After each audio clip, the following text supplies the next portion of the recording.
മലയാള സിനിമയിലെ ഒന്നടങ്കം പുരുഷന്മാരും സ്ത്രീവേട്ടക്കാരെന്ന് ആരെങ്കിലും പറഞ്ഞോ? ഇല്ല. മലയാള സിനിമയിൽ ന്യൂനപക്ഷമാണെങ്കിൽ കൂടിയും ഒരുപിടി സ്ത്രീവേട്ടക്കാരുണ്ട്. രാഹുൽ ഈശ്വർ അടക്കമുള്ളവർ വാദിച്ചിരുന്നത്, അല്ലെങ്കിൽ ഈ റിപ്പോർട്ട് പുറത്തേക്ക് വരേണ്ടതില്ല എന്ന് തന്നെ വാദിച്ച ആൾക്കാരുണ്ട്.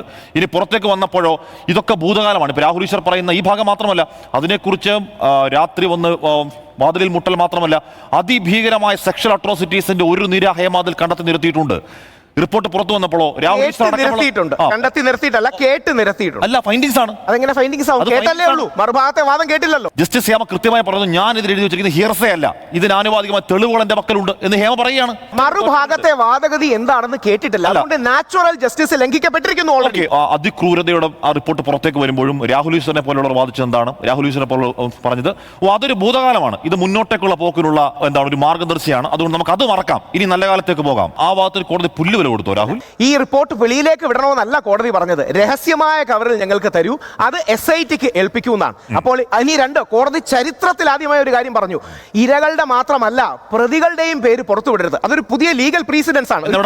കോടതി പറഞ്ഞു, കഴിഞ്ഞ വിധിയിലുണ്ട്, അതായത് ആരുടെയും പ്രൈവസി ലംഘിക്കരുത്.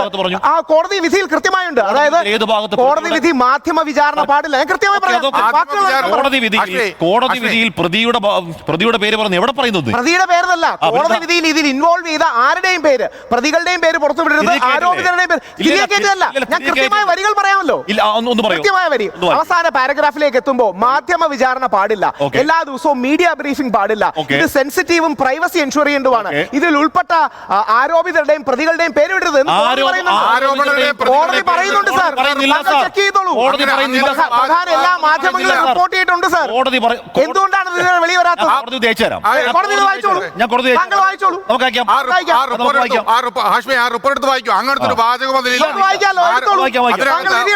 അതിനകത്ത് ഉൾപ്പെട്ടിട്ടുള്ള ആളുകളുടെ പേരുകൾ പുറത്തുവിടരുതെന്ന്. ഉൾപ്പെട്ടിട്ടുള്ള ആളെന്ന് പറഞ്ഞാൽ എന്താ? ഉൾപ്പെട്ടിട്ടുള്ള ആളെന്ന് പറഞ്ഞാൽ എന്താ? മാത്രമല്ല, ഇരയുടെ രാഹുലെ ഇരകളുടെ ആൾക്കാരുടെ പേരെന്ന് പറഞ്ഞാൽ എന്താ അർത്ഥം? ഇരകളുടെയും അല്ല, താങ്കൾക്ക് നിയമം പറഞ്ഞുകൊണ്ടെങ്കിൽ എന്താ കുഴപ്പമില്ല. ഇരകളുടെയും ഇതിൽ ഉൾപ്പെട്ട ആൾക്കാരുടെ പേര് പുറത്തുവിടരുത്, ഇതിൽ ഉൾപ്പെട്ട ആളുകളുടെ പേര് പുറത്തുവിടരുത്. എല്ലാ പ്രമുഖ മാധ്യമങ്ങളും റിപ്പോർട്ട് ചെയ്തിട്ടുണ്ട്. പ്രതികളുടെ പേര് താങ്കൾ ഇതിൽ ഉൾപ്പെട്ട ആൾക്കാരെ ബൈജു കൊട്ടാരക്കാരൻ പറഞ്ഞ വാദം തന്നെ എടുക്കാം. ഇതിൽ ഉൾപ്പെട്ട ആൾക്കാരുടെ പേര് പറഞ്ഞാൽ എന്താ അർത്ഥം?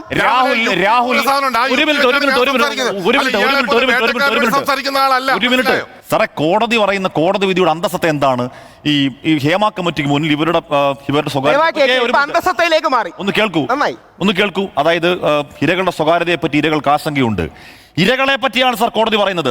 താങ്കൾ വേട്ടക്കാരന്റെ വക്കീൽ വേഷധാരി ആയതുകൊണ്ടാണ് വേട്ടക്കാരനെ പറ്റി സ്ത്രീ വേട്ടക്കാരെ കുറിച്ച് ഈ സ്ത്രീ വേട്ടക്കാരെ കുറിച്ച് അവർക്ക് വാദിക്കാൻ വരുന്ന വക്കീൽ വേഷം ഇട്ടതുകൊണ്ടാണ് കോടതി പറഞ്ഞു. സാർ കോടതി പറഞ്ഞു, ഒരൊറ്റ മിനിറ്റ്, കോടതി പറഞ്ഞു വി ആർ പെർപ്ലക്സ്ഡ്. അതായത് ഗവൺമെന്റ് ഇനാക്ഷൻ. എക്സാക്ട്ലി.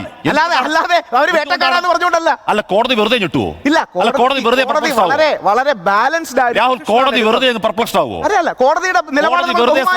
കോടതി വെറുതെ സർക്കാരിനോട് പറയും ഈ നിശബ്ദം അംഗീകരിക്കാൻ കഴിയുന്ന ഉപയോഗിച്ചിട്ടുണ്ട്. അപ്പൊ എന്തുകൊണ്ടാണത്? കോടതിക്ക് ഒന്നും അറിയാതെ, ഒന്നുമില്ലാത്ത, വളരെ നിർമ്മമമായ, ഒന്നുമില്ലാത്ത ഒരു റിപ്പോർട്ടിൽ, ഒന്നുമില്ലാത്ത ഒരു സംഗതിയിൽ കോടതി പറയുകയാണ് സർക്കാരെ ഞങ്ങൾ ഞെട്ടിപ്പോയി എന്ന് പറയാനാണ് കോടതി. കമ്മിറ്റിയെ എല്ലാവരും സ്വീകരിക്കുന്നു, സിനിമാ മേഖലയിലെ എല്ലാവരും അംഗീകരിക്കുന്നില്ലേ? മമ്മൂട്ടി അംഗീകരിക്കുന്നില്ലേ? മോഹൻലാൽ അംഗീകരിക്കുന്നില്ലേ? പൃഥ്വിരാജ് അംഗീകരിക്കുന്നില്ലേ? എല്ലാവരും അംഗീകരിക്കുന്നുണ്ട്. പക്ഷേ സിനിമാ മേഖലയുടെ നശീകരണത്തിലല്ല, നവീകരണത്തിന് വേണ്ടിയായിരിക്കും.